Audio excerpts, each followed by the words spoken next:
ಶ್ರೀ ಮಹಾಗಣಪತಿಯ ನಮಃ. ಶ್ರೀ ಸರಸ್ವತಿಯ ನಮಃ. ಶ್ರೀಪಾದವಲ್ಲಭ ನರಸಿಂಹ ಸರಸ್ವತಿ ಶ್ರೀ ಗುರು ದತ್ತಾತ್ರೇಯಾಯ ನಮಃ. ಹನುಮಂತನು ರಾವಣ ಅಂತಃಪುರದಲ್ಲಿ ರಾವಣಾಸುರನು ಮಲಗಿರ್ತಕ್ಕಂಥದ್ದು, ಪಕ್ಕದಲ್ಲಿ ಮಂಡೋದರಿ ಮಲಗಿರ್ತಕ್ಕಂಥದ್ದು, ಸುತ್ತು ಬೇಕಾದಷ್ಟು ಸ್ತ್ರೀಯರು ಅಪ್ಸರಿಯರು ಮಲಗಿರ್ತಕ್ಕಂಥದ್ದು, ರಾಕ್ಷಸರು ಮಲಗಿರೋದು, ಇವನ್ನೆಲ್ಲವೂ ನೋಡ್ದ. ಅಲ್ಲಿ ಸೀತೆ ಇಲ್ಲ ಅಂತನ್ನೋದು ತೀರ್ಮಾನ ಮಾಡ್ದ.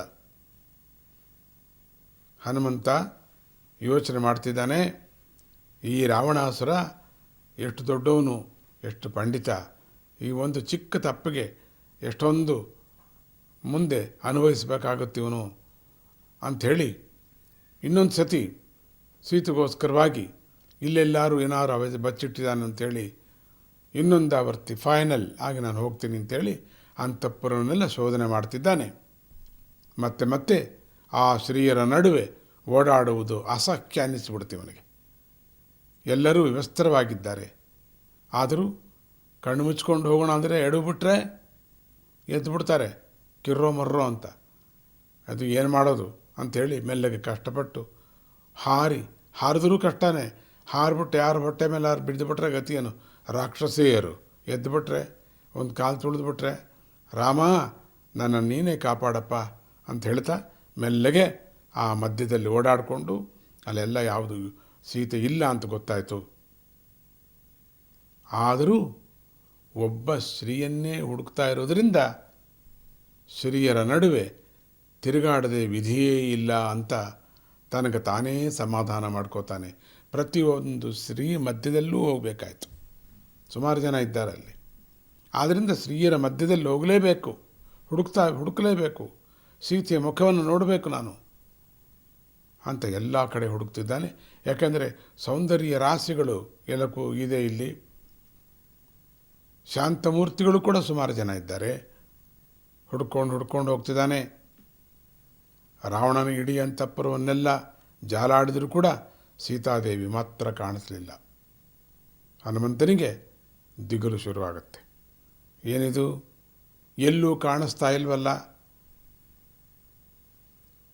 ವಾಪಸ್ ಹೋದರೆ ವಾನರ ವೀರರಿಗೆ ನಾನು ಏನು ಉತ್ತರ ಕೊಡೋದು? ಮೊದಲನೇ ರೌಂಡು ಅಲ್ಲೇ ಕಾದಿದ್ದಾರೆ. ಅಂಗದ ಜಂಬವಂತ ಅದು ಕಾಯ್ಕೊಂಡು ಕೂತಿದ್ದಾರೆ, ವಾರ್ತೆ ತರ್ತಾನೆ ಅಂತ. ಮೊದಲು ಹಾರಿ ಸಮುದ್ರದ ಪಕ್ಕಕ್ಕೆ ತಾನೇ ಹೋಗಬೇಕು. ಸಮುದ್ರದ ಅಡೆಗೆ ಹೋದ ಕೂಡಲೇ ನಿಂತಿದ್ದಾರೆ, ನನಗೋಸ್ಕರ ಕಾಯ್ತಿದ್ದಾರೆ. ಏನಪ್ಪ ಹೇಳೋದು ಅವ್ರಿಗೆ? ಮೊದಲಾಗಿ ನನ್ನನ್ನು ಮುಗಿಸ್ಬಿಡ್ತಾರೆ. ಅವರುಗಳಿಂದ ಸಾತ್ವಿಕರಾದವರು ಅವರೆಲ್ಲರೂ, ಅವರಿಂದ ನನ್ನ ಗತಿ ಏನಾಗುತ್ತೋ ಗೊತ್ತಿಲ್ಲ. ಸುಗ್ರೀವನು ಕೊಟ್ಟ ಗಡುವು ಈಗಾಗಲೇ ಮುಗಿದು ಹೋಗಿದೆ. ಸುಗ್ರೀವನು ಕೂಡ ವರವನ್ನು ಪಡೆದಿರತಕ್ಕಂಥವನು. ತಲೆಗಳನ್ನು ಕಡಿ ತಿಂದರೆ ಹನುಮಂತನನ್ನು ನೋಡಲ್ಲ, ಕಡ್ದು ಹಾಕಿಬಿಡ್ತಾನೆ.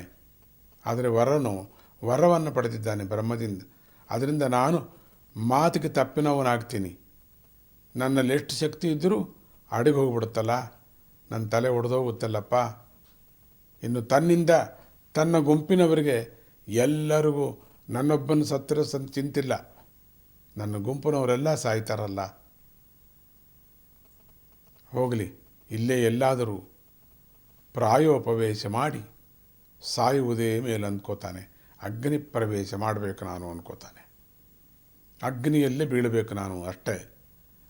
ಅಲ್ಲೂ ಹೋಗಿ ನಾನು ಪ್ರಭುವಿಗೆ ದುಃಖ ಕೊಟ್ಟು, ರಾಮಪ್ರಭುವಿಗೆ ದುಃಖ ಕೊಟ್ಟು ನಾನು ಸಾಯುವುದು ಸರಿಯಿಲ್ಲ ಅಂತ ಅಂದ್ಕೊಂಡು ಅಷ್ಟರಲ್ಲಿ ತಾನೇ ಸಮಾಧಾನ ಮಾಡ್ಕೋತಾನೆ.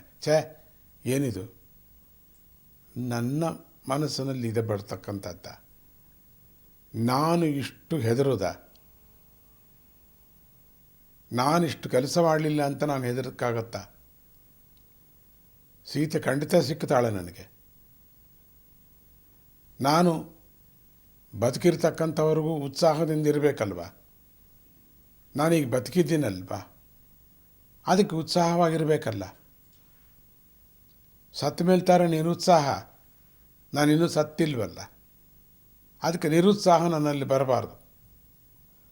ನನ್ನ ನಿರುತ್ಸಾಹ ಬಂದಿದೆ, ನಾನು ಸತ್ತಂಗ ಲೆಕ್ಕ.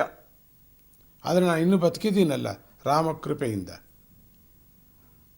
ಅದರಿಂದ ನಾನು ಉತ್ಸಾಹದಿಂದ ತನ್ನ ಪಾಲಿನ ಕರ್ತವ್ಯವನ್ನು ನಾನು ಮಾಡಲೇಬೇಕು. ಅದು ರಾಮನನ್ನು ಅನುಗ್ರಹಿಸಿ ಕಳಿಸಿದ್ದಾನೆ ಇಲ್ಲಿಗೆ. ಶ್ರೀರಾಮನ ಕೆಲಸ ಇದು ನಾನು ಮಾಡ್ತಾ ಇರೋದು. ನೋಡ್ಕೊಂಡು ಬಾ ಅಂತ ಅಂದ್ಬಿಟ್ಟು ಗುರ್ತು ಕೂಡ ಕೊಟ್ಟಿದ್ದಾನೆ. ಅದರಿಂದ ನನ್ನ ಮನಸ್ಸಲ್ಲಿ ಇದು ಬರಬಾರ್ದು ಅಂತ ಯೋಚನೆ ಮಾಡ್ತಿದ್ದಾನೆ. ಮುಂದೆ ನೋಡೋಣ ಏನಾಗುತ್ತೆ. ಜೈ ಗುರುದತ್ತ.